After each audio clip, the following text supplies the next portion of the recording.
Welcome to the Deep Dive. Today we're jumping into something pretty intense, a collision of massive sports, global culture, and really high-stakes politics.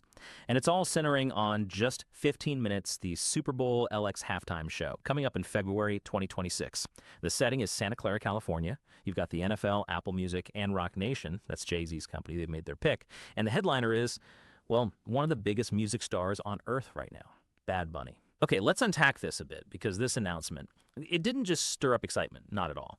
It pretty much immediately set off this fierce political and cultural counter-reaction. So what we're seeing is the setup for, frankly, an unprecedented kind of dual event on Super Bowl Sunday. It really tells you a lot about the cultural battles happening right now. Absolutely. And our mission today really is to sift through all the noise. We're looking at how these different pieces fit together.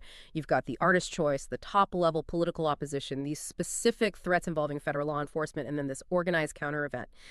It's fascinating, isn't it, how fast a huge cultural moment, something meant to bring millions together, can become such a political flashpoint. It gives us so many angles to look at competing ideas about who we are as a nation, language, even immigration policy. So let's start with Bad Bunny himself. Benito Antonio Martinez Ocasio. I mean, this guy isn't just popular. He's arguably the defining global artist for Latin trap music today. He smashes streaming records, sells out huge stadiums. His cultural influence is immense. Immense is the right word, but the key thing here, the friction point, it seems, is that he performs almost entirely in Spanish, and that seems to be what kicked off the really strong polarization right after the announcement drop. Yeah, and if you look at the immediate fallout, it wasn't just online comments or fan debates. We saw official political disapproval right from the top almost instantly. Yeah. This is where it stops being just a music story. Exactly. It pivots hard into politics. Former President Donald Trump jumped in pretty quickly. His reaction was sharp, very critical. It really set the tone for that first wave of criticism. He said, and this is a direct quote, "I don't know who he is. I don't know why they're doing it. It's like crazy." He then called the choice absolutely ridiculous and, interestingly, blamed it on a hired promoter. You know, you really have to pause there and think about the significance of that. It's highly unusual for a former president, or even a sitting one, to comment so strongly on a Super Bowl halftime pick before the game even happens. That's rare. Right. It turns what's usually a celebrity booking into a clear political statement weeks or months ahead of time. And that political pushback, it feels very strategic. Oh, absolutely.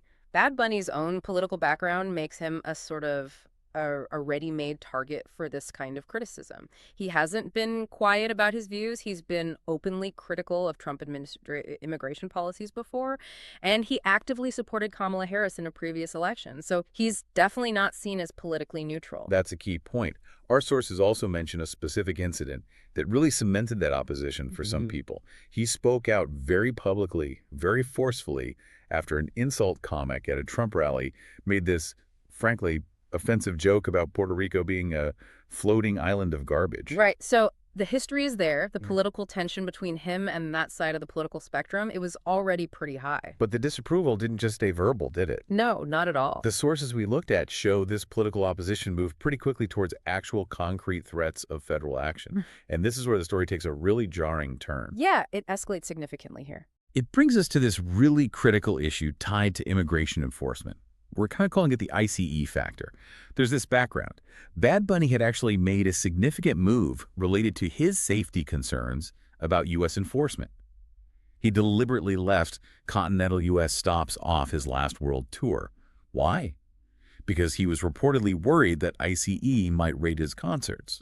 And that concern, a fear expressed by a global superstar, it became incredibly relevant just days after the Super Bowl announcement. That's when a Trump administration official confirmed that, yes, ICE agents would be present at the game at Levi Stadium in Santa Clara. Wow. So his past fear becomes a confirmed reality for the Super Bowl itself. Exactly. And if you connect that to the bigger picture, that's a profound shift. The stadium suddenly becomes this dual symbol, right? It's that place for this huge cultural celebration, but it's also explicitly a site of federal jurisdiction and potential enforcement. It injects a massive amount of political tension into what's supposed to be a unifying national sports event. Absolutely. The artist's sphere is now the event's reality. And the language used around that confirmation, it wasn't subtle. It was explicit and honestly pretty shocking. Extremely explicit. Corey Lewandowski, who was serving as a chief advisor to Homeland Security Secretary Kristi Noem, went on a conservative platform to make the administration's stance crystal clear. We should really pause on this quote because the wording is, well, it's unprecedented in this context. It really is. Lewandowski said, and I'm quoting directly here, "There is nowhere that you can provide safe haven to people who are in this country illegally, not the Super Bowl, and nowhere else." And then he finished with this incredibly pointed threat.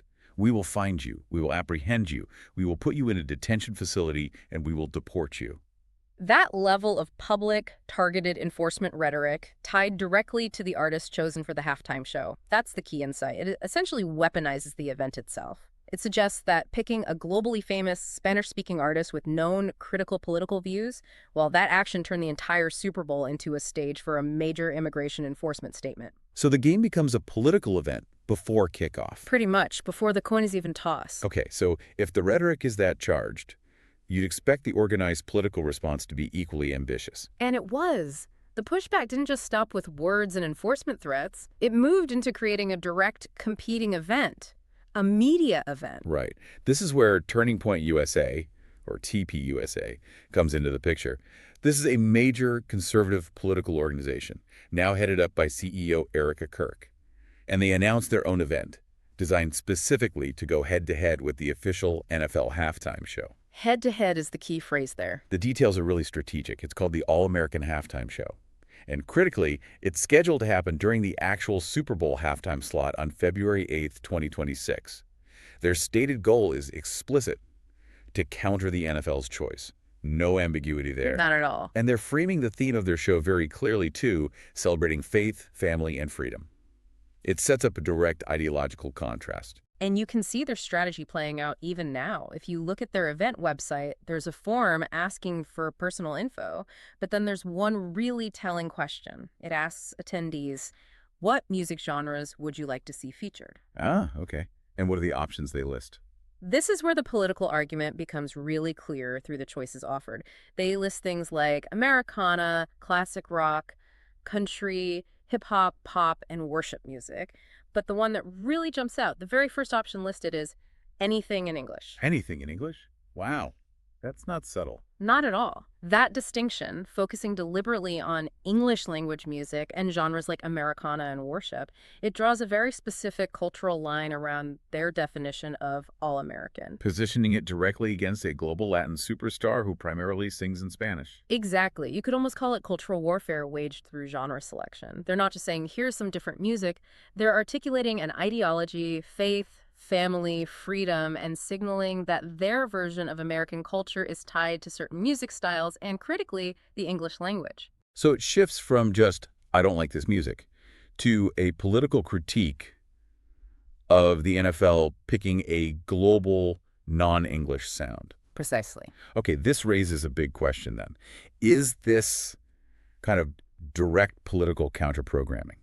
Is that normal for the Super Bowl? Where does this fit historically? That's a good question to ask, because we have seen counter-programming before. Right, like the Puppy Bowl. That's been going for ages. Yeah, 21 years of the Puppy Bowl since 2005. We've also had kitten bowls, fish bowls. I think even some wrestling pay-per-views tried it. But most of that stuff, like the Puppy Bowl, it airs before the game, right? To catch the early crowd or families? Mostly, yes. Some things might have run concurrently on pay-per-view, but this TPUSA move. So what's here is that they're specifically targeting that sacred 15-minute halftime slot. And they're doing it for openly political ideological reasons, because they disagree with the artist. So while entertainment counter-programming isn't new, this feels different. This might be the first time a major political group has launched a competing show specifically as a protest against the chosen musician.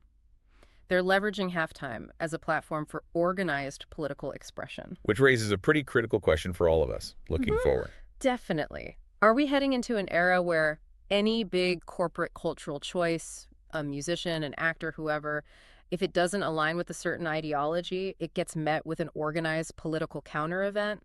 This model of direct political competition, it could become more common. So summing this all up for February 2026, what we have brewing is essentially two parallel competing shows on Super Bowl Sunday, each representing very different cultural and political viewpoints. That's right. You've got the official show, a global Spanish language superstar, Bad Bunny, but now his performance is kind of shadowed by this explicit threat of federal law enforcement action right there at the stadium. A very heavy shadow. And then, running at the exact same time, you have this politically motivated counter show, the All-American Halftime Show, built around themes of faith, family, and freedom. Two very different visions competing for attention. Yeah. This deep dive really shows how fast a corporate cultural decision can spark organized, high-level political action, and how stark rhetoric about immigration enforcement has now latched onto America's biggest, supposedly unifying sporting event. It pretty much guarantees that the halftime show itself, regardless of what happens on the field, might be the day's biggest political flashpoint. It really might be. And as you think about these two competing events, consider the genres TPUSA listed in their survey, especially that emphasis